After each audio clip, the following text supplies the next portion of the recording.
Good morning. You listen to FloorDaily.net, and I'm Kemp Harr. This morning, my guest is David Bender, the founder and CEO of Circular Polymers. David, how you doing? I'm good, thank you.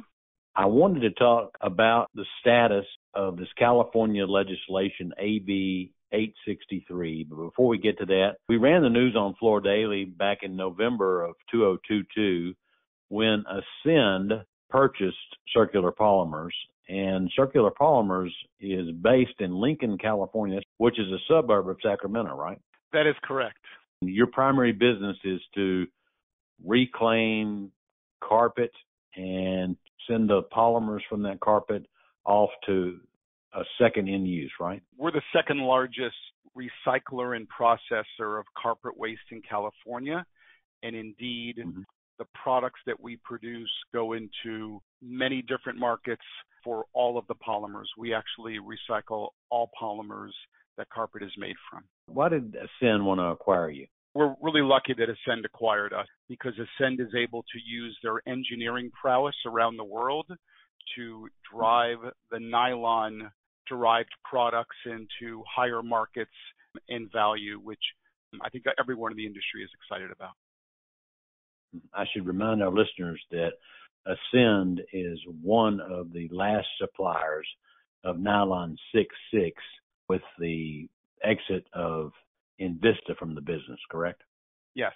All right. If I want an update on legislation in California related to carpet recycling, it's pretty smart to talk to the recycler that's closest to the state capital, right? One could say that. Location definitely ensures our involvement. That's definite. All right. Give us the status on AB 863.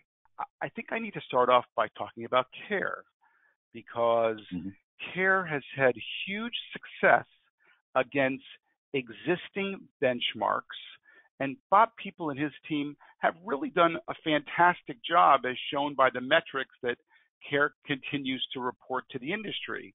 But from my perspective, AB 863 is really about updating the criteria and objectives that California now has associated with its circular economy. But while we're setting the foundation here, let's remind our listeners that California is the only state with EPR legislation related to carpet in the whole 50 states, right?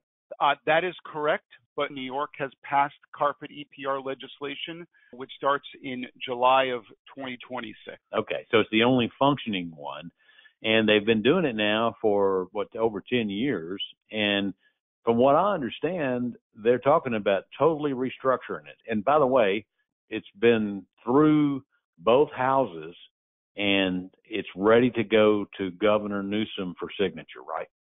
That is correct. And as I understand it, the governor has until the end of the month to sign the legislation in order for it to be law. Here's a quick update from my perspective. And granted, I'm not the author of this, but first and foremost is circular content. California is asking the industry to have 5% carpet-to-carpet circular content by 2028. And this is something that they've been asking for most of the EPRs that they have been dealing with at the state capitol to have. In 2024, I believe there was more than a dozen EPR/sustainability that was approved by both the House, the Assembly, and the Senate. So the first is circular content. But the second part of that is in order to achieve that circular content, they don't want to count using beverage bottles.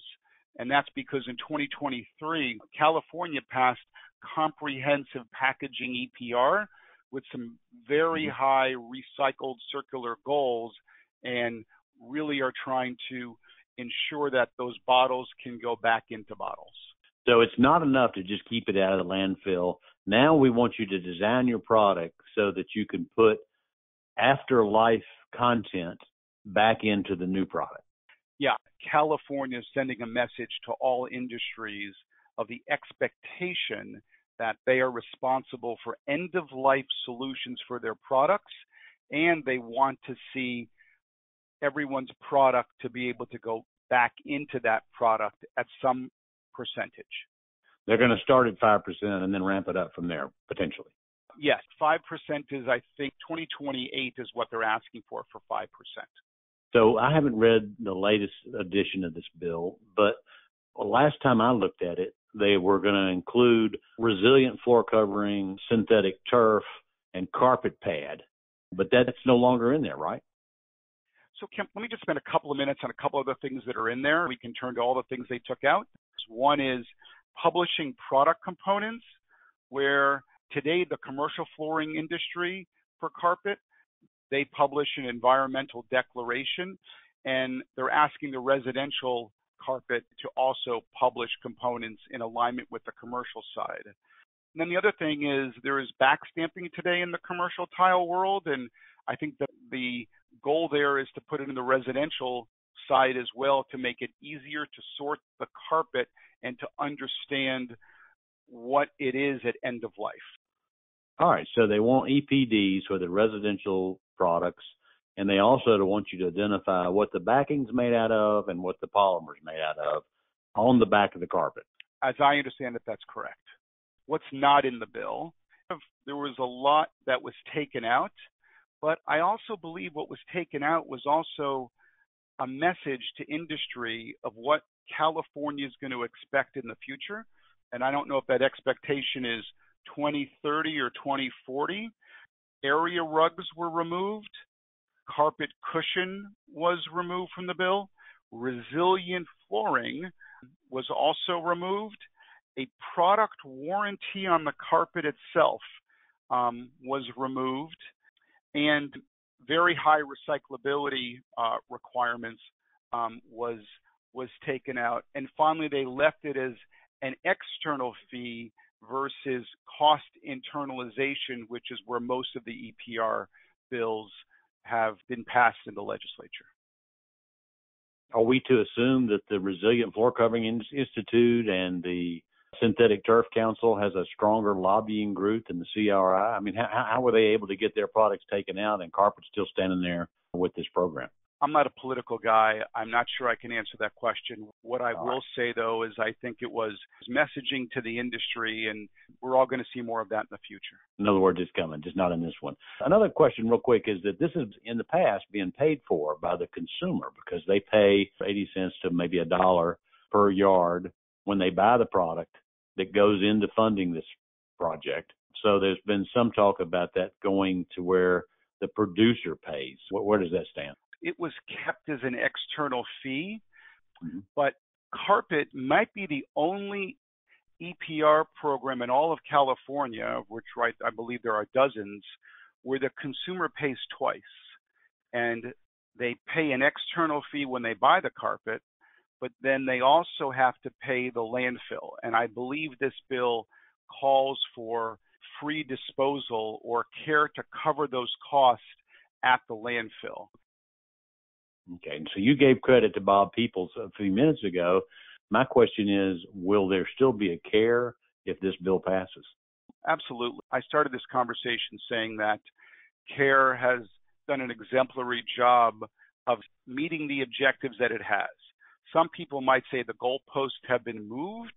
Another way to look at it is that California has updated their perspective surrounding the circular economy and how everybody has to help the environment. And with California being the 5th largest economy in the world, different states and different countries have different perspectives on the best way to do that. Well, that's because Hollywood's out there, right? It's a unique state. Okay, David, I appreciate you giving us an update on this, and we'll stay in touch on what this means to the business. Again, been talking to David Bender, the founder and CEO of Circular Polymers, a division of Ascend, and you've been listening to Kemp Harr and FloorDaily.net.